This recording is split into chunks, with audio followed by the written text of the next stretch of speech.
La variole du singe, ou Mpox, a fait les gros titres ces derniers temps et vous avez probablement des questions à ce sujet. Décryptons ensemble cette maladie de manière simple. La variole du singe est une maladie causée par le virus du même nom. Ce virus appartient à la même famille que celui de la variole, mais il est généralement beaucoup moins grave.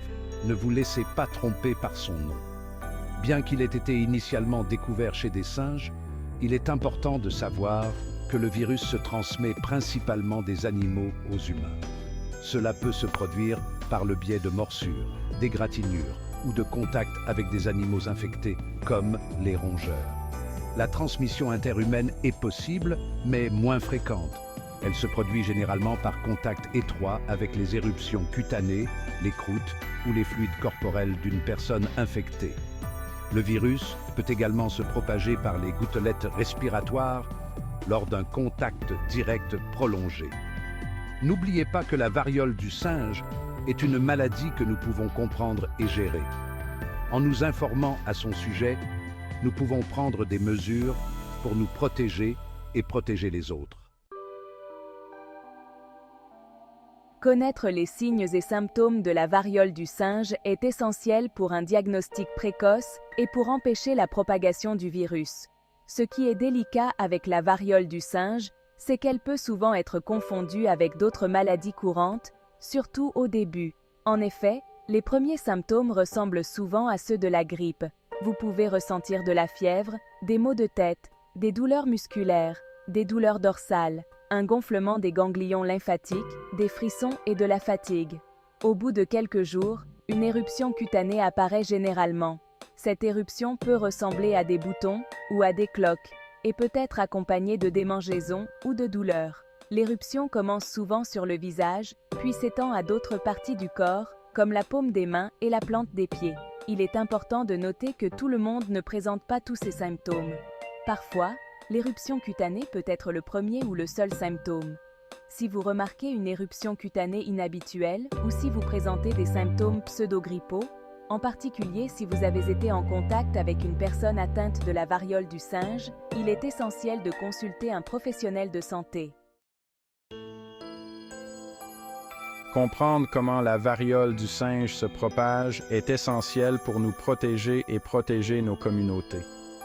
Comme nous l'avons vu, la variole du singe se transmet principalement par contact direct avec un animal ou une personne infectée. Le contact direct avec un animal infecté peut se produire par le biais de morsures, d'égratignures ou de manipulation d'animaux infectés. En ce qui concerne la transmission interhumaine, un contact étroit est généralement nécessaire. Cela inclut le fait de toucher l'éruption cutanée, les croûtes ou les fluides corporels d'une personne infectée. La variole du singe peut également se propager par les sécrétions respiratoires lors d'un contact direct prolongé. Bien que moins courante, la variole du singe peut également se propager par contact avec des matériaux contaminés. Il s'agit notamment de la literie, des vêtements ou des surfaces qui ont été en contact avec l'éruption cutanée ou les fluides corporels d'une personne infectée. N'oubliez pas que le risque de contracter la variole du singe est faible et qu'en prenant des précautions simples, nous pouvons réduire encore plus ce risque. Quatrième section. Obtenir un diagnostic et un traitement. Si vous pensez avoir contracté la variole du singe, il est crucial de consulter rapidement un médecin. Commencez par contacter votre médecin traitant ou votre service de santé local. Ils pourront vous indiquer la marche à suivre et déterminer si un test est nécessaire. Le diagnostic repose généralement sur un examen physique et sur l'analyse de vos symptômes et de vos antécédents médicaux.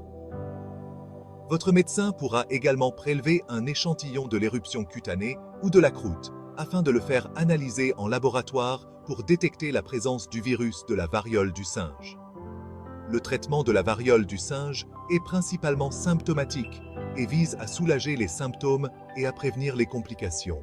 Il peut s'agir d'analgésiques en vente libre, de crèmes anti-démangeaisons et de liquides pour rester hydraté.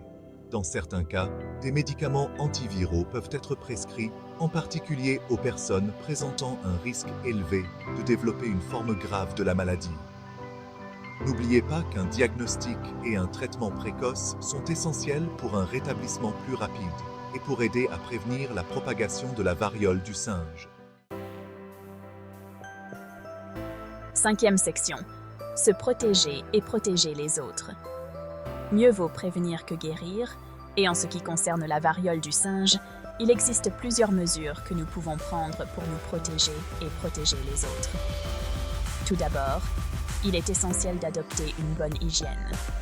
Lavez-vous fréquemment les mains à l'eau et au savon, en particulier après être allé aux toilettes, avant de manger et après avoir touché des surfaces potentiellement contaminées.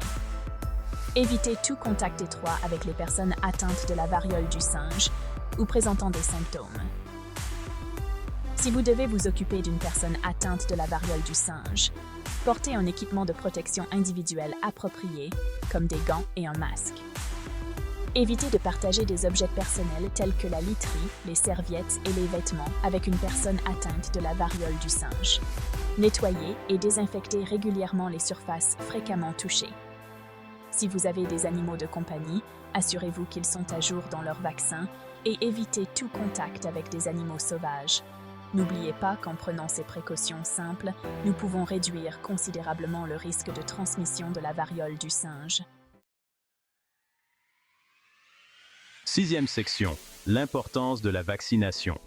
La vaccination est un outil puissant dans la lutte contre les maladies infectieuses et la variole du singe ne fait pas exception. Le vaccin Jynneos est un vaccin sûr et efficace qui peut protéger contre la variole du singe. Il est administré en 2 doses, à 4 semaines d'intervalle.